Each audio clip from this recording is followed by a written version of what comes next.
दवाई के इस्तेमाल के बगैर बच्चों की नींद कैसे बेहतर की जा सकती है? देखिए, हमारे बच्चे वो करते हैं जो वो देख रहे होते हैं, ना कि वो करते हैं जो हम सुन रहे होते हैं।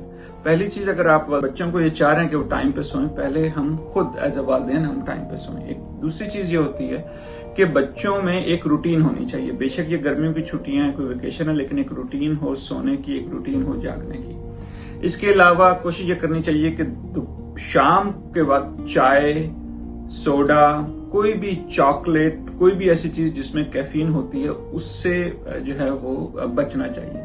तीसरी चीज ये है कि बच्चों को कहें कि भाई फोन का, वीडियो गेम का इस्तेमाल अच्छी चीज है, लेकिन ये सोने से 2 घंटे पहले तक आप कर सकते हैं, लेकिन उसके बाद आप ये नहीं कर सकते, क्योंकि जब आप वीडियो गेम्स में, फोन में ऐसी शुआएं होती हैं कि जो दिमाग में जाके बच्चे की नींद को मुतासर कर देती हैं। इसी तरह घर का माहौल ऐसा हो, क्योंकि बच्चों को नींद जब आती है, दिमाग को ये पता चलता है कि अब ये रात है, कि जब अंधेरा होता है, जब अगर ऐसा है कि बच्चों को आप कह रहे हैं सोएं, लेकिन आप खुद जनाब टीवी देख रहे हैं, आप ऊंची ऊंची आवाज में न्यूज सुन रहे हैं, आप आपस में गप्पे लगा रहे हैं, तो बच्चे की नींद इससे मुतासर होती है। तो जब इस तरह का घर में माहौल होता है तो बच्चों को फिर दवाओं की जरूरत नहीं पड़ती और उनकी नींद बेहतर हो जाती है। अपना ख्याल रखें।